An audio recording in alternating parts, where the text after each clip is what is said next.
Hey, welcome back to the Inner Workings podcast. I'm What's good, JCAL. Joe? Ashmaz. Salute. Ooh. Yeah, I almost forgot. Carry on tradition. Episode 3, season 2. They're coming along quick. I know, I can't believe it's been, what, a year and a half? Little over a year. Yeah. It would have been August last year. I Crazy. think our year anniversary would have been like a month and a half Crazy. ago. Yeah, well, Sheesh. yeah, it's been fun. Still is loving what it. Oh, bro, I'm enjoying it. I'm thoroughly enjoying it. Yep. But what's been going on? Quite a bit, I guess. I mean, we've had a few guests on the last few episodes, so it's been focused on that. But yeah, I dropped Marley's EP, Hours Before Sunrise. Congratulations. Thank you very much. Congrats. I play that at least once a day, low key. For real? Yeah. Like, First thing in the morning at work. do you listen to it all the way through? Yes. No. I stop after track 4 or 5. Is there a reason for that? Just time? It gets too moody for me to play that time of the day. Crazy. I'm very like, yeah, let's talk about this. I got some shit to talk about. I feel like I consume music differently because I make it. So I'm very interested on how, yeah. First half of the EP, right? Tracks 1, 2, 3, definitely 4. 5 is the sometimes, right? I can listen to any time of the day, right? As a thing for me, because I love Portals, I love In Fire, I love. It is a very moody EP. It's super moody, yeah, right? But I can listen to any of those 4 records any time of the day. But from that track 5 onwards, has to be nighttime. I have to be in my feels. I have to be not necessarily nighttime, but. Or if I'm driving alone, or if I'm in the Uber, or if I'm like, because I feel like they're very deep, and I feel like they go over a lot of people's heads, what's really being said, right? But I also break down music like that far. So I can't really be like, sun's out, and me listen to Tessa's song, you feel me? No, I mean, all the tracks were made, I think, bar Portals, and I'm not sure about Be Yourself, Best of Luck, because I wasn't there when that was written. All of them were made at nighttime. There you go. I feel that. Yeah. I can feel it. I feel like as soon as the sun sets, that's when the EP I can play top to bottom. That's really nice to know that level of like, I guess that comes out when you're listening to it. But I'm emotional, so. No, for sure. But yeah, it's good that translates, the way it's made and what we're experiencing here. And it's not the first time I've heard that, because when we did Tommy's Pest Control, which will be a year old in December, that was the same sort of thing. Like, I've had people come up to me and be like, oh, it just sounds like it's, you guys in the studio make, like, they've really felt the energy. Yeah. And obviously, like, I listen to music and I can feel that, but obviously it's a bit of that, like, imposter syndrome. Like, you don't think people would do it, like, hear it for your stuff, but that's really interesting to know. Yeah, awesome. But it might also be like a taste thing. I like listening to projects, right? Because I feel like it encapsulates, I don't know, when I listen to music, it's not just like okay, this is going to go back to singles. I love singles. Let's go. Right? Singles are great, but singles is like an appetizer, you feel me? Like, it's like the entree. Sometimes you love the entree. You go to Sizzler, you're going to eat up all the garlic bread. You know what I mean? But then you mess it up and you ain't got the main dish. And I feel like the body of work and placement of like the records or the singles on a tape is what makes the music for me. It's like, for me, it's a puzzle piece. I look at it like a puzzle piece. An artist might release for example, OTO. They'll release a single. I don't know whether it's a part of the project or not, but I'm like, if this wasn't a project, I try to fill out what the rest of the project would sound like. But that's really cool. You're going to have a fun time. Oh, let's go. That's coming out. The show just got announced today, and I think The Bandit and the Meditator, that's the name of the project as well. Yeah, that'll be announced. So yeah, you'll be, I know you're a fan, so. Big fan. That'll, it'll be good for you to piece that together as well. But bringing it back to the Marley question, sorry, before I go on a tangent. Of course. I feel like he's one of the few artists you can listen to a single and get what he wants. Like, I feel like Portals goes over people's heads, and I've said this so many times. Outside of the production, what he's actually saying, and like the conceptualization. I don't know, maybe I overthink things, like the journey of the album for me. Nah, you're not overthinking it because I'm that's not- how he. No. He's very, very specific in that. You know. Bet. Yeah. Like it's definitely, I can feel the changes and the journey and like the experience he's going through. Like it's like I don't know how to explain it, but this is why I have to listen to it like through and through, because he's going through different stages. Like I feel like it's a timeline of like nighttime, and the way that 3:59:59 is that like a timestamp of like when the album was made. I don't know. I look at things from like, No, okay, it's so refreshing. the day's man. breaking It's so at nice. 4 a.m. and it's like I'm like I don't know. I overthink things like that. No, that song was so late. I actually fell asleep during the making of that song. I did because that was produced by myself, Abraham, Max Black. Shout out Max. Yeah, it was the Ghost and Oscar. I think I did like there's some live drums on that. Like there's some live hats that I did. I played like the piano. That's like the piano that's in there. JCAL on the keys. Yeah. So and then after that, I felt I don't know. I think I was like pretty litty or something, and I fell asleep. And I woke up and there was like all these vocals and stuff, and I'm pretty sure it was like around that time. So a lot of that album, the EP was made, around that sort of time. A funny story. Sorry, not to go on a tangent, but we had actually had what we thought was going to be the EP. There was a bunch of demos, and then after starting to flesh it out, we then decided like it wasn't. We wanted to sort of do it again. Like we wanted to do something new, and so within the space of 2 weeks, we just all came in this room and like went to work. And it was Abraham was here and stuff like that. So we had a lot of a lot of hands on deck, and it was a really collaborative effort, and we really pushed, and I really pushed, I think, Marley to like, his limits on that. But he always does that, man. Like every time the same thing with Portals, like I really pushed him on that to do what he did then, and like, he's just the type of artist that can deal with it. He doesn't crumble under that sort of pressure, and it's like, it's really good. But, so what does go into making a project or an EP? Because I feel like anyone can put out a single nowadays, but like what are some pitfalls or some of the experiences, or what value can you give to everyone listening in regards to like that process and how to approach it? I think in the space of today, I think you got to be able to make a lot of music. Like that's one avenue. Like you can make a lot of music, like with demos, and then pick from that, and then sort of Marley, especially Marley, he's really good at like putting things together and making things flow, and he'll get like the demos and then he'll start to like put them into each other and that. So and being able to recognize like themes and continuity, and then also being able to like create an energy. I think in that 2 weeks or whatever it was that we had to write the EP, it wasn't like it was finished in 2 weeks. Like we fleshed out the songs, but in terms of writing the songs, it was like creating that space. I was like, okay, cool. You guys are coming here every night for the next 2 weeks. Yeah. And then, so that was and we fostered an energy to feed off, you know what I mean?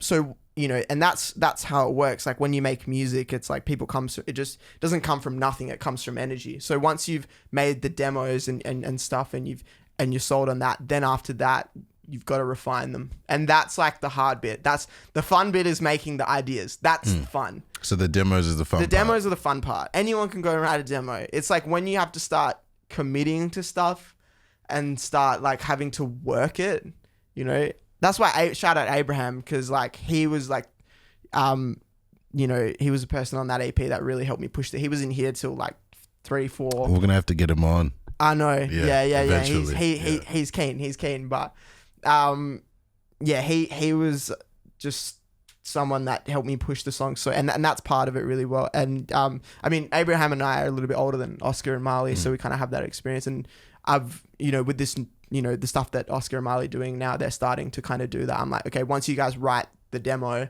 I want you guys to like go in and start like, doing V2s, V3s, V4s, and like really pushing the songs and trying things, and that can be fun, but it's more of a grueling process. Like I do it with Ches for Otia as well. He brings me, I don't write with Otia. They just bring me the songs, and then I'm like, cool, I'm feeling this, I'm feeling that. And then we spend the best part of however long it takes, like pushing this, we track the vocals in here, get the final vocals, and then we start, what happens if we take this out? Or what happens if we add this? What happens if we, make a bridge in this part? What happens if we reverse this like section here or something, though that's like the real work, and that's like something you have to develop as well as just your songwriting, everyone wants to write ideas. A lot of people can write hot ideas, but can you mature that idea? Can you ferment it? Grapes. I'm a sip to that. Yeah. So yeah, that's what goes into a project, I guess, is like, obviously creating the energy and being able to do that. But then can you get 6 or 7 songs? If we're talking about an EP, if we're talking about an album, I guess it's even more, can you get multiple songs to that point? Can you push them to the point of like, they're done? And that's a lot of work. So, sorry, I'm going to backtrack a bit. Of course. So with the initial EP that you guys thought you were going to release before you changed it, right? How then does that process work? Because obviously you guys would have cleaned up and polished a few of them, or maybe all of them. Yeah, I started doing it. I started fleshing them out, and I wasn't happy. Like, with the content or with the product? Yeah, I just thought it was, we were working with some. We had sort of a timeline, this is when we thought big sound and these sort of things were going to happen. We were working hard to a timeline, and it was all very rushed, and I had these things, and I started fleshing them out, and, and it was probably really tough for Marley, because I had to go home and I sat him down and I was like, I think we can do better than this, and he didn't like it. Marley's like 19 years old. I'm 20, turning 25. I think regardless of age, you tell an artist something is done. But, definitely, and, I was like, I think we can do better than this. Like, I want to write some new songs, basically. And, at first, obviously, there was a bit of like, pushback, of course. Yeah. And that's natural. But the thing about Marley, and I got to credit to him, his resilience and his like capacity to dig deep is, I think, better than any artist. So yeah, basically I fleshed out these songs, realized it, and then sat him down, and then the next, I think, after that 2 days, we just started writing the new stuff, which was amazing. But yeah, I just have this feeling like when I get ideas, I think I know now if it's going to be a thing or not within the first, like, few sessions of trying to work on it, with even in the first 30 minutes of like fleshing things out. I'm like, I have this like gut feeling about whether the crux ideas are really good or not. I'm gonna strip it back a little bit, because not every, I guess, artist or viewer or listener has a team. If you're independent, you're coming up on your ones, and maybe it's just you and your producer, or it might just be you yourself, and you outsource all this other stuff. What are some, I guess, ideas or advice, nuggets of wisdom, whatever you want to call it, that someone should have, or that you wish you would have had at the beginning of the EP, I guess? Yeah, no, creative. I feel you. I think, first of all, like, really working on the skill set of being able to look at stuff like objectively and not attach like your ego to it. And I guess that's like, for me, it's probably easier to say because like I'm acting as like the producer or whatever. So I guess there's like, not to unromanticize, but like this element of disconnect, because I don't have to like, of course I do have to wear it. Of course I'm going to wear it and say that I worked on it and stuff like that. But I think looking at things objectively, and then I guess if you are in your own stuff, it's kind of hard to know unless you just do stuff. You got to sort of put stuff out and do it, With Marley's situation, it's like I'm only acting on off the back of my experiences. There's plenty of songs that I put out in my career that were either undercooked or overcooked. You know what I mean? And overcooked is a lot, Yeah. So I've been there. You know what I mean? So that's kind of that. So I guess back to you, it is very important to have a team at the start and having people having their roles. But yeah, if you are on your own, you sort of just kind of got to go through it. And I think every artist to a degree should go through it. Like there's definitely things with Marley and the other artists that I work with that I don't want to just not bail them out, but there's some things you got to experience for sure. So you're saying the process is just as good as the outcome? Correct. Okay. You're very good at segue. I'm the guy. Definitely being process orientated rather than outcome orientated.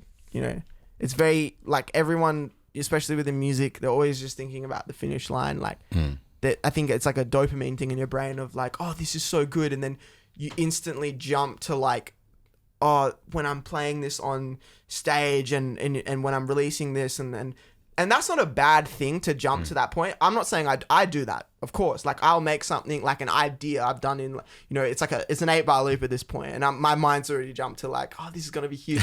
However, don't spend too long there. Don't make your bed there, okay? Like visit there for a little bit and then go, okay, cool, now where we're at, and then like enjoy sort of the process. Like be process orientated rather than getting so caught up on. Because otherwise you just burn out, you know what I mean? You're just thinking so hard about like what things could be or where it needs to be. And then, just if you can sort of be in the moment when you're creating, that's the best thing.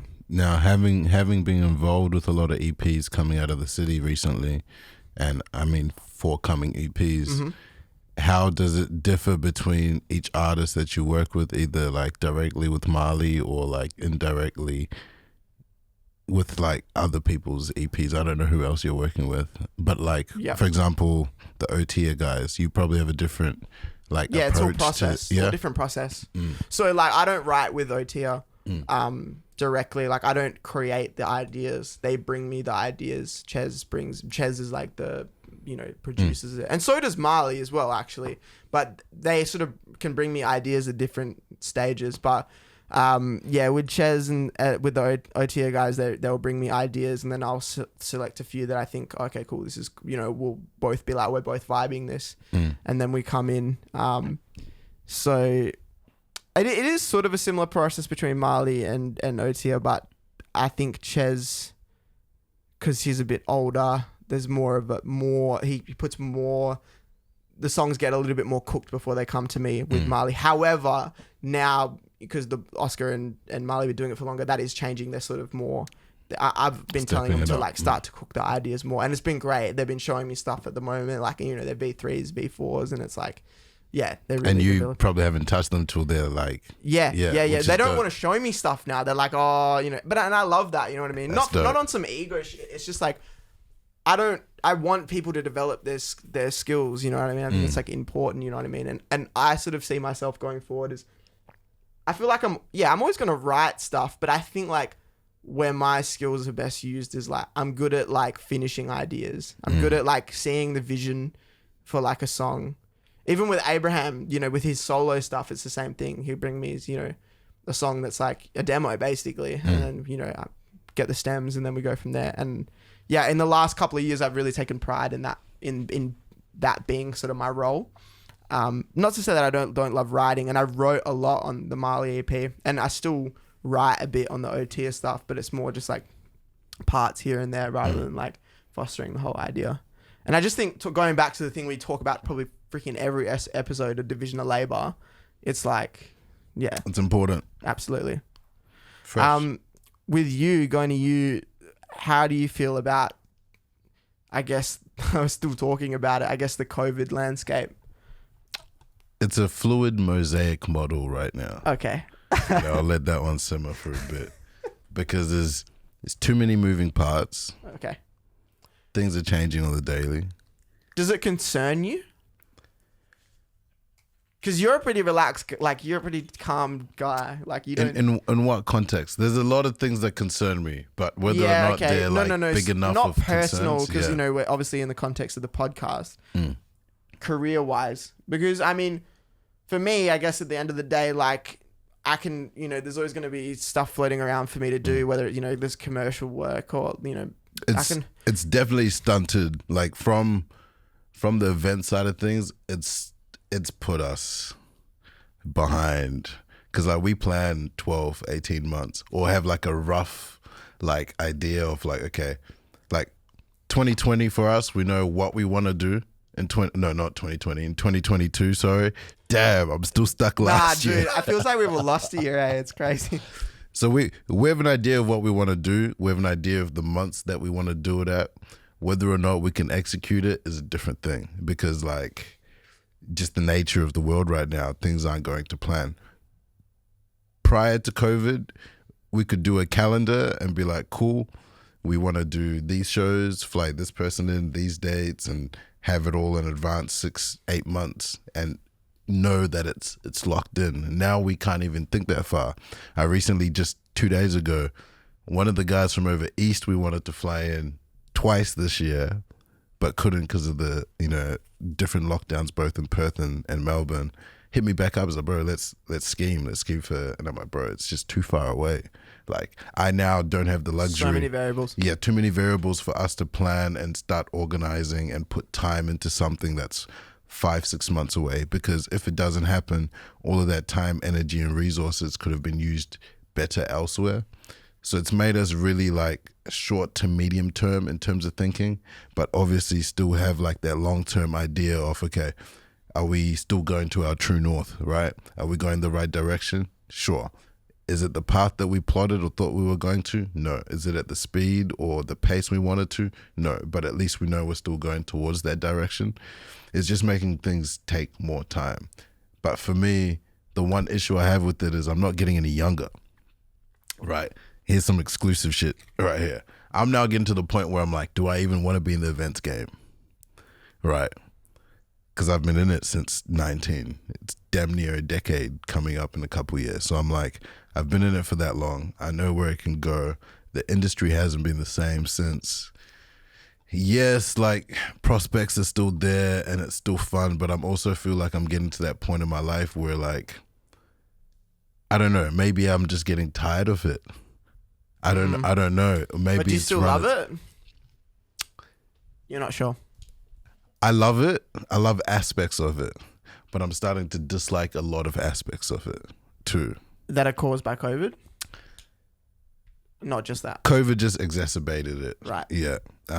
There weren't issues initially, but because it's just festering and yeah, it's just things I can't mention on air without naming. Of course. Without naming different things. Mean, look, yeah. I feel like, with my 2 cents, I feel like everything you just said to me, like, props to you, because I feel like you guys are so smart. I appreciate it. And like, you're very good at adapting.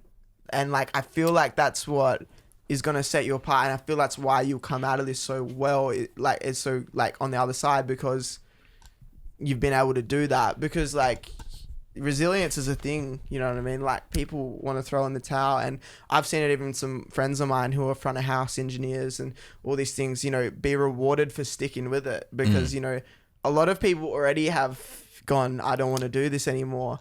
And it's understandable and no, like, of course, but the people who are stuck with it have like ended up, being able to almost like raise the ranks and that stuff. But at the end of the day, obviously you got to do what you'll know. And you're the type of person that I feel will always follow your heart and 100%. Do what you need to do. But at the same time, I'm like, yeah, you guys, I feel like you guys have that, like, that survival like instinct in you. That honestly, most definitely. Like, I feel that. I feel like we've learned so much more and so much quicker because of the pandemic than we would have without it. I think we've mentioned this on previous episodes. It's given us a lot of time to really focus on what's important. And being in the events game, you can get lost in the sauce really easily because it's like super cyclical. It's always high energy. It's always fun. You're that guy, and all of that outside external stuff really can sometimes take a toll on people, and myself included. Like, I'm not exempt from that. But having that time away really made us focus and be like, cool, what have we been learning, right? Doing events isn't just doing events. It's the skills that translate. Like, during that process, we've learned how to be organized, how to do admin, how to set up our business, how to, like, all of that other stuff that you're doing subconsciously, not realizing you're doing. So that's what we've enjoyed. We've enjoyed the process of having to learn and shift and adapt. And because of COVID, I don't think there's anything that can be thrown over us that we can't overcome. Which is crazy. So that's... And the other thing I want to go back to as well is, like you said before, of like your age thing. I think there's like such a stigma, and it's been so exacerbated, of like, like 30 being like old, or like you approaching your 30s is like, oh, you can't do that. For me, it's not the age thing. Oh, okay. It's the time spent. It's the time spent, not like. But do you feel like, but why though? Because I feel like, what do you mean? Like, as in like you haven't seen enough return from the time spent? No. I've seen way more than enough return, and I'm not just talking monetary. I'm talking skill set. I feel like what I've learned the better part of the last decade is so important for the next part or the next chapter. Like for me, events has always been a segue or like an in to my future self, right? Fuck, I'm giving away secrets here. Anywho, so events for me was like, okay, when you're coming up, whether you're an artist, an entrepreneur, a business owner, you name it, you have to have one thing be the main thing initially, right? You do that really, really good, you're gonna learn all the, experiences, details, all of that necessary to make that successful, right? It's like going to uni. Uni's not necessarily to learn the content. It's, can you regurgitate? Can you be disciplined? Can you sacrifice? It's all the intangibles. So I feel like events has really taught us how volatile any industry is, right? And the skills it's taught us are translatable into many other businesses. I feel like right now, events is the vessel. It might not always be the vessel. So I think I'm getting tired of the events vessel. Without you trying to give away your too many secrets or whatever, like don't take this, like you don't have to elaborate on this if you don't want to, but is there something else that is tickling your fancy of like, I can see myself doing this and doing what I've done for the last 10 years is going to project me into that? Like, is that without, you don't have to say if you don't want to, but I don't think it's a secret. Like I love music. I'm going to end up in the music industry at one point or another. And I feel like I feel like that's good to know. The disconnect in the music industry is, for example, with artists, right? This is going to get deep real quick. Artists know how to create music, know how to put it out and all of that type of stuff. But where artists make their most money is in their live shows. A live show is an event. I now know how to create something that can generate the most amount of income for an artist. A lot of managers, producers, labels can't do that. They need a booking agent. They need Live Nation. They need this. So I've realized throughout the years that we've fit into a space that's really not occupied or thought about because people in the event space don't think of it from that lens, if that makes sense. No, yeah. So when I eventually get back into music, which we've discussed, should I have artists I'm managing or DJs or producers or whatever? I know at least I'll be able to make them an income and not have to rely on streams. So that's where I'm looking at it. Can they make a sustainable living off shows? You can't rely on things streams. like that. It's just not even, until something drastically happens with Changes. that. It's just not even in the question.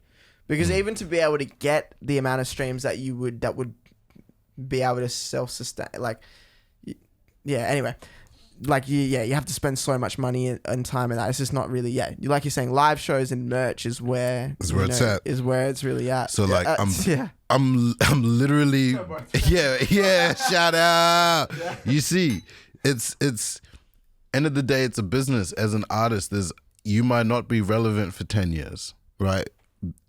How many artists do we know that are still relevant now that were relevant 10 years ago? It's probably 5, 6. Drake. Jay-Z, the big names, right? Some people are hot for 2-3 years and then Soulja fall Boy? off. You see, he's an but you see what Soulja Boy did is genius. Boy, I fuck with his music was into entrepreneurship because he makes more money outside of music. Oh yeah, right. Totally. So I'm like, it's. Was it a thing? Like, did it work? It was illegal. What was illegal? The Soulja Boy console, was it like, I don't know. So, something like that. He ended up getting licensed for it and got a bag from it because the amount of exposure it gave. He's like an entrepreneur. He is an entrepreneur, that guy. Every artist using social media, internet to blow up, y'all gotta thank Soulja because you're all his sons and daughters. Facts. Steve Jobs sent it to him personally. Yeah. But getting back to the topic at hand, personally, what I've learned through events is, one, real estate is important, having your venue, right? So going to end up hopefully having a venue of our own as a collective at one point or another. Two, having various income streams. That's why we're doing merch. That's why we're doing little drops. We're doing pop-up events. We're doing, different things outside of what we're mainly known for. And it's like these skills are all things that I'm currently using the current vessel to explore and to tighten up and to perfect before leading on to the next step, per se. Yeah. I hope that makes sense. No, it makes heaps of sense. So like I look at it like before, let me put it back into music terms. Jay-Z, Rockefeller. Rockefeller has led to Rock Nation. Two completely different brands, right? Rockefeller was the music side of things, right?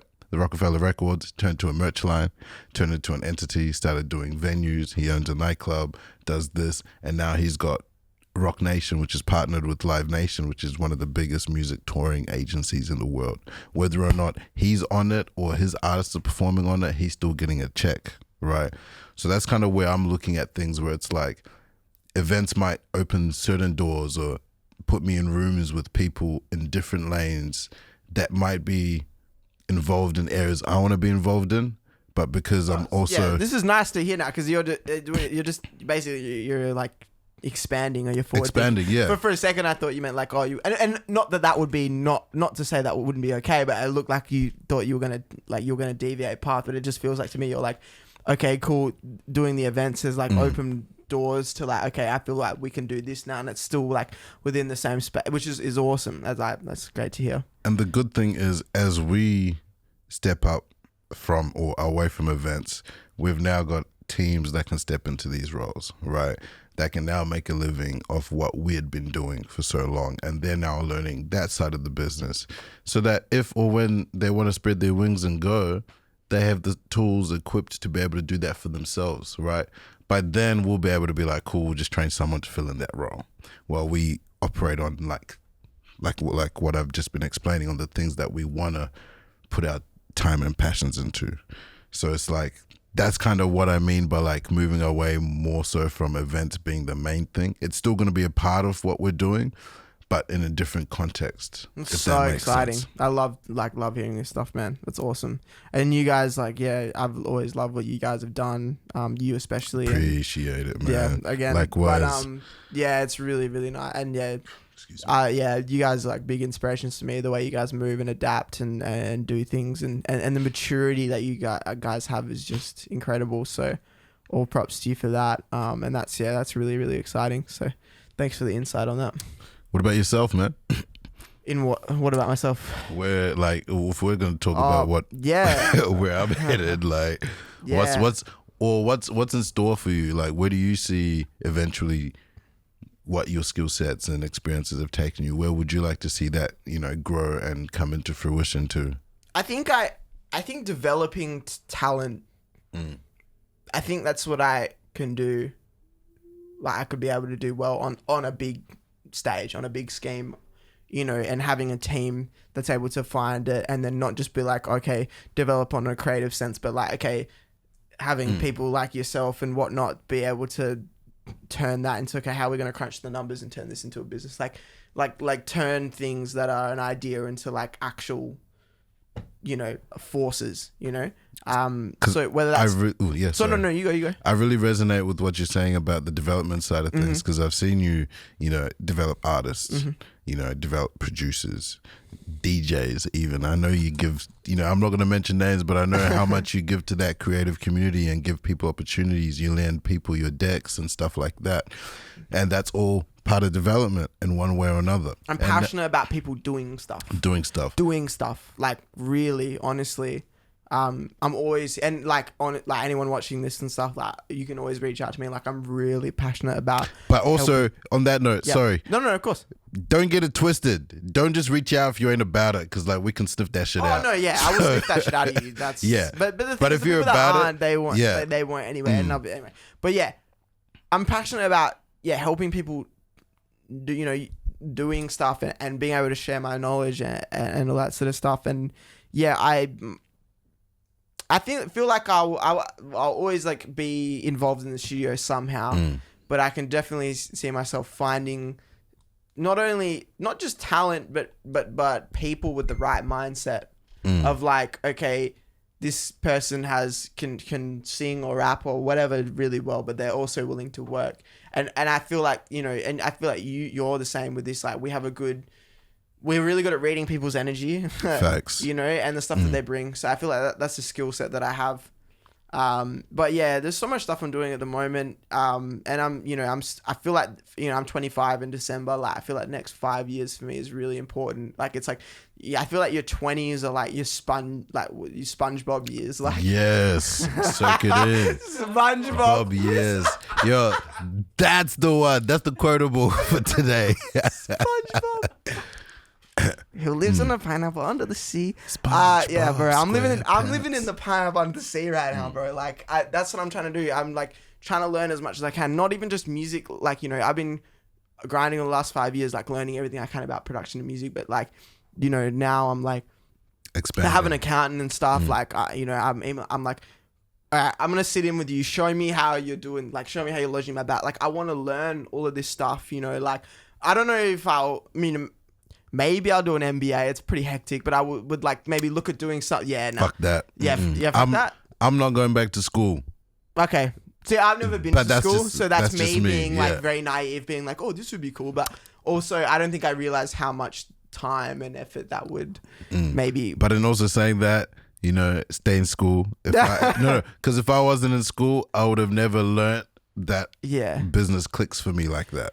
Yeah, but anyway, what I'm trying to get at is I'm just trying to learn a lot of stuff, like in terms of like anything that's on the path of like where I want to be in terms of like, or because my whole thing about like, I've always just been like, I want to be someone that's like useful, like someone that can do a lot of stuff that's like, okay, you need this or you need this to be, I can, make that happen or whatever. So yeah, I guess the path for me for the next 5 years is just learn a lot. I'm going through a situation right now where like, I'm listening to a lot of stuff that I'm making or whatnot. I'm listening to all, looking at a lot of my work and like, I'm like, yeah, I can do better than this. You know what I mean? And when I was younger, like when I was 20, 21, 22, that stuff would really like get me, like it gets you down. And this is actually some advice for people if they're watching. It does like, and then as you get older, you recognize when that, because it happens every so often.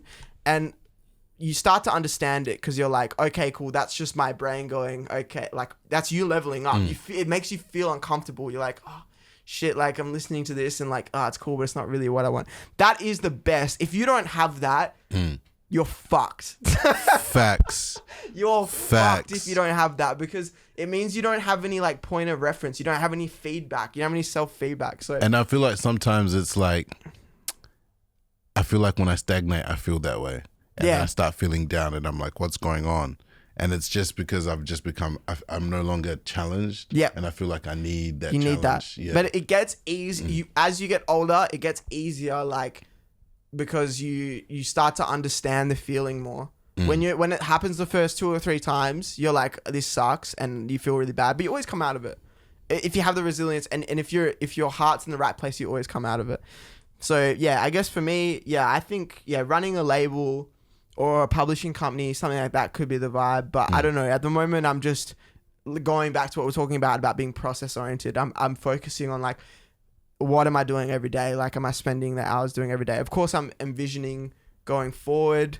But even right now, I've been working with Maddie Hume, who's from Same Records in Sydney, who's like a sort of has a distribution through Water and ADA, like just and that's been good. I'm just trying different things and going through the motions. It's gonna make you more of a whole or complete creative in general. And I like how you're stepping outside of the studio more from like the production side and doing more stage production. Yeah.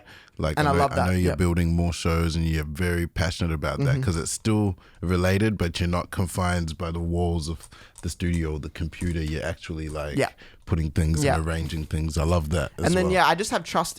I know it's corny, but it's like trust in the process. Like wherever you know, I'm doing a lot of different things, but when it's if there's time where I need to like hyper focus on something, I know it'll just happen naturally. I'm just again focused on the process. Like when I go to sleep at night, I'm thinking about what I'm doing, like, you know, and when I wake up in the morning, I'm thinking about, you know, what I'm doing, like, you know, where I'm going, what I'm doing or whatnot. So, and that's a blessing. Like a lot of people don't have that. So I feel like I'm very fortunate to be in a position to have that. So that's really where I'm at. I have visions, I have goals, but like where I envisioned myself 5 years ago, you know, it changes, you know what I mean? It's always in the same part. It's always music. It's like yourself talking about like events, and now you're thinking about doing other things. It's all on the same sort of pathway, but you just got to kind of be process orientated, you know, think about just tackle each day. What am I doing each day? You know, I have a to-do list for the week. That's what I tackle, you know, and break it down, because otherwise you get over, you know, and I'm dealing with a lot of like helping a lot of young artists out that are getting stressed out, and it's like, it's because they're just thinking almost like, it's cool to think too big. It's cool to think big picture, but if you think like too big picture, you know, it can hinder you in a way. You get disheartened, and you know, you don't manage expectations well, and yeah. And in short, like, I think to summarize what you're saying, it's more so don't take for granted the little things that you're doing, because you don't know how that's going to be helpful later. Like, is that what you kind of mean? Yeah. Yeah. Because I kind of feel that, because there's a lot of things that I'd been doing on the event side that I'm like, fuck, I hate doing this shit. But now I'm like, had I not been through that, I wouldn't be able to do this, because you need that foundation. It's important. Everything's important. Every experience is important. And in short, trust the process. I like that. I like that. Yes. Man, yes. I've enjoyed this episode. We don't even need to talk. We just allow it. It's been a minute. Sheesh. So yeah. This has been the Inner Workings podcast. Let us know if you like, you know, the guests, me and Ash, but we have fun either way. Also topics. What do you want us to discuss? Yeah. Let us know. And yeah, we've got a Spotify playlist up that we're adding stuff coming to out weekly. Fully local to begin local. with. Maybe add some national. Possibly. We'll see. If we get some, but at the moment, keep it local. We're finding more ways to engage, so please let us know. We really enjoy this stuff, so. We really do. Dylan, myself, and Ash, we love this stuff, so. Appreciate you guys. Peace.